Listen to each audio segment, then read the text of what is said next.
Hello everyone, good afternoon. Assalamualaikum warahmatullahi wabarakatuh. Welcome back to Adusta English Corner. So today I'm going to deliver my topic is about pronoun. Pronoun is a part of speech, and this is also essential in learning English when we are going to arrange some sentences. I don't want to waste my time. Let's check it out. I hope you watch this video from beginning to the end in order to you can understand well or you can understand detail about pronouns. Let's check it out. Okay, everyone, let's have a look to this topic. So please pay attention carefully. And today I'm going to explain you about pronouns, kata ganti. Dalam bahasanya adalah merupakan kata ganti.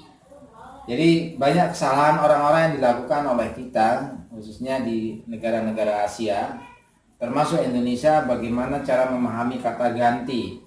Jadi apa yang dimaksud dengan kata ganti itu adalah kata ganti itu di sini ada beberapa bagian. Kata ganti sebagai subjek, kata ganti sebagai objek, adjektif, possessive, dan refleksif. Tapi saya akan menjelaskan satu persatu bahwa yang dimaksud dengan kata ganti di dalam percakapan kita sehari-hari. Banyak kesalahan yang dilakukan oleh orang kita, khususnya orang Indonesia, seperti contoh sering ada penyebutan nama di dalam membuat kalimat. Misalnya kebanyakan orang mengatakan, saya bercontoh nama orang Adi. Adi tidak melakukan itu, Pak. Nah, atau nama orang lain umpama. Adi tidak mau makan.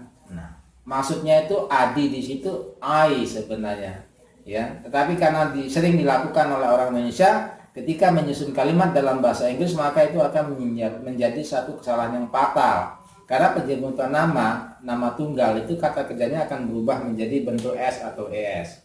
Oke, perhatikan di sini ya, itu ya kesalahan-kesalahan. Jadi jangan pernah menyebut nama sendiri ketika di dalam percakapan bahasa Inggris. Karena kalau melakukan penyebutan nama sendiri itu nanti akan berpengaruh ke dalam penyusunan kalimat. Oke, kita akan bahas satu persatu. Semuanya orang tahu bahwa subjek itu adalah merupakan pokok kalimat, kata ganti sebagai pokok kalimat. Di sini ada I, ada you, they, we, he, she, it, dan nama orang. Ya. Nah, jadi di sini posisinya I di sini harus ada di depan kalimat ketika kita membuat sebuah kalimat. Nah, kita akan lihat perubahan-perubahannya kata ganti sebagai subjek. Nah, kalau di sini saya, maka dalam bahasa Inggris akan berubah menjadi me jika posisinya sebagai objek. Tapi dalam bahasa Indonesia kan tidak, tetap aku atau saya, ya. Nah, ini adalah kata ganti perubahan daripada I menjadi me, kemudian I menjadi my di dalam bentuk kepunyaan, dalam bahasa Indonesia empunya, bentuk empunya ya. Kemudian yang disebutkan dengan benda, nanti akan memberikan contoh di akhir sesi. Kemudian yang berikutnya adalah kata ganti sebagai possessive, sebagai kata milik juga, tapi tanpa menyebutkan benda. Kemudian di situ refleksif, menyatakan diri sendiri, ya. Nanti saya jelaskan di akhir sesi. Kemudian kita lihat perubahan-perubahan daripada kata ganti atau subjek you. You di sini sebagai pokok kalimat, maka dalam objek juga tetap. Kemudian untuk bentuk kepunyaan menjadi your, kemudian menjadi yours dalam bentuk posesif, kemudian menjadi yourself dalam bentuk refleksif, ya. Kemudian di sini they, ya, lihat di kolom subjeknya ya, they, kemudian objeknya menjadi them, kemudian bentuk kata sifatnya kepunyaan their, kemudian di sini theirs, kemudian di sana di posesif itu adalah themselves, oke. Selanjutnya kita lihat perubahan daripada we, kami ya. We dalam bentuk subjek, dalam bentuk objek menjadi us, adjektif possessive menjadi our, kemudian di sini menjadi ours, dalam bentuk refleksif menjadi ourselves ya. Sekarang kita lihat he dia laki-laki, maka di sini akan berubah menjadi him jika posisinya sebagai objek, berubah menjadi his jika posisinya sebagai adjektif possessive, kemudian his juga tetap ya untuk he ya. Kemudian dalam bentuk refleksif menjadi himself. Ya, di sini untuk dia perempuan, dalam bahasa ini itu ada dia laki-laki dan dia perempuan, berbeda dengan bahasa kita ya. Bahasa kita cukup dia. She berubah menjadi her. Untuk objek dalam adjective possessive juga tetap. Kemudian dalam bentuk possessive hers, kemudian dalam bentuk reflexive itu herself. Ya. Untuk it, benda, dia berarti benda atau hewan, digunakan untuk benda atau hewan. Kemudian di sini menjadi objek, it tetap, bentuk adjective possessive-nya di its ada s-nya. Nah, di sini juga ada s-nya di kata its ya. Dan dalam bentuk possessive. Kemudian di sini itself ya. Untuk lebih gampangnya kita melihat posisi masing-masing. Saya berikan contoh di sini I dulu ya. Let's have a look to this example. Kita lihat contoh di sini. Saya ambil contoh I di sini. Umpama dalam bahasa Indonesia kita ingin mengatakan saya lebih suka bahasa Inggris ya, beda dengan like. I like English, tapi di sini love berarti lebih suka ya. I love English ya. Nah, di sini I-nya harus di awal kalimat. Saya lebih suka bahasa Inggris ya. Jadi di sini kata kerja love ini memiliki makna lebih suka, beda dengan like. Like hanya suka saja, tapi kalau love itu bisa berarti menjadi lebih suka ya. Jadi posisinya untuk saya tetap menggunakan I karena posisinya sebagai subjek ya, yang ini ya. Kemudian kita kembangkan menjadi kita kembangkan menjadi saya yang posisinya sebagai objek. Kita ambil contoh, he gives me some food. He gives me some food. Nah, I tadi, saya itu dalam bahasa Inggris berubah menjadi me. Tidak boleh kita mengatakan he gives I, tetapi he gives me some food. Jadi I berubah menjadi me karena posisinya sebagai objek. Kalau kita lihat dalam susunan pola bahasa Indonesia, he sebagai subjek, predikat, gives, kemudian me adalah objek. Ini adalah komplement atau penambahan.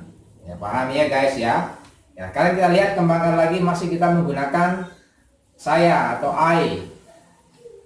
Nah, jadi Mr. Denny is my father.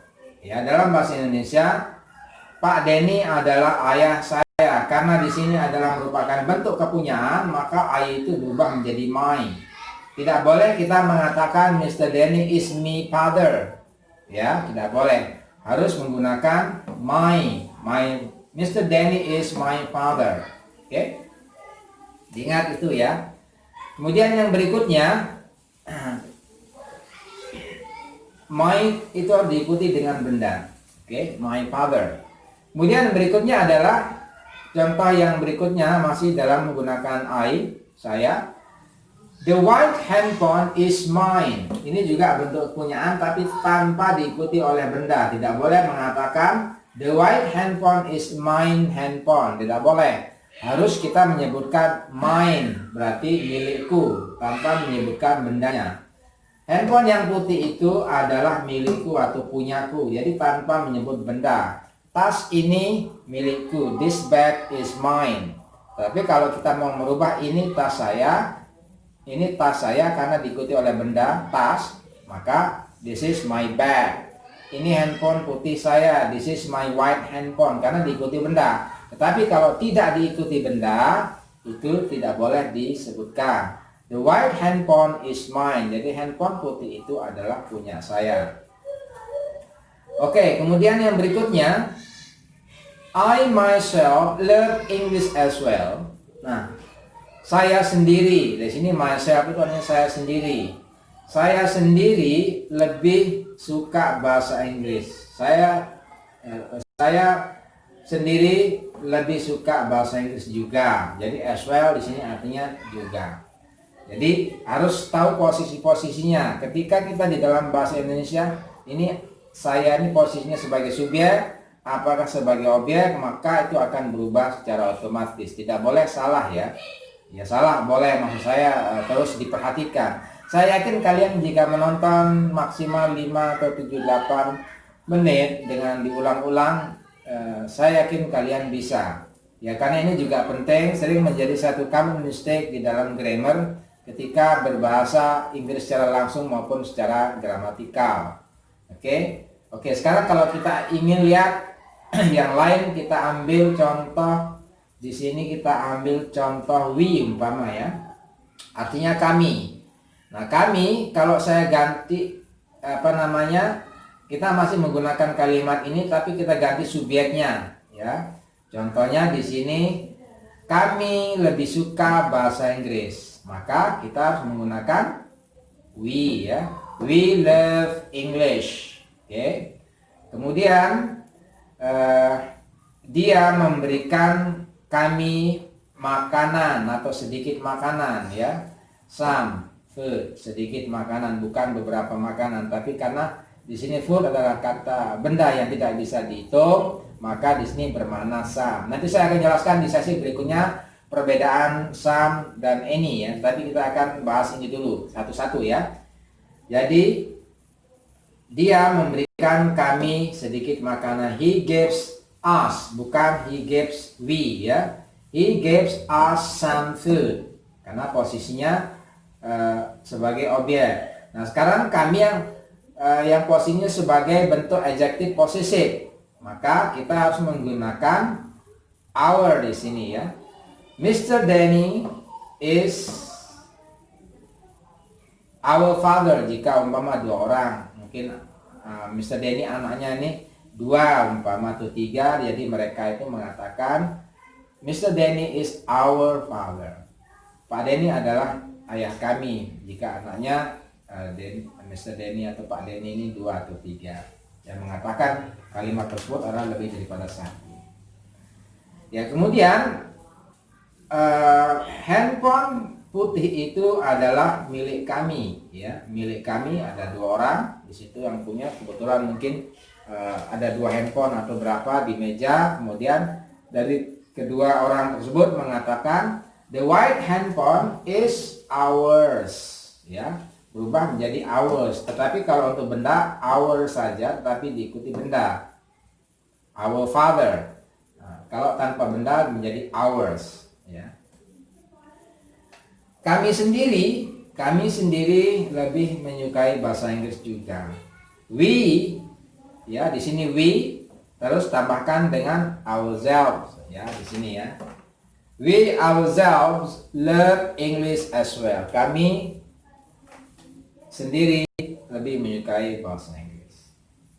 Itu ya guys ya. Sering dilatih tapi perhatikan, tonton berulang-ulang, tonton video ini dari awal hingga akhir. Saya yakin belajar 10 menit yakin bisa, tidak mungkin tidak bisa.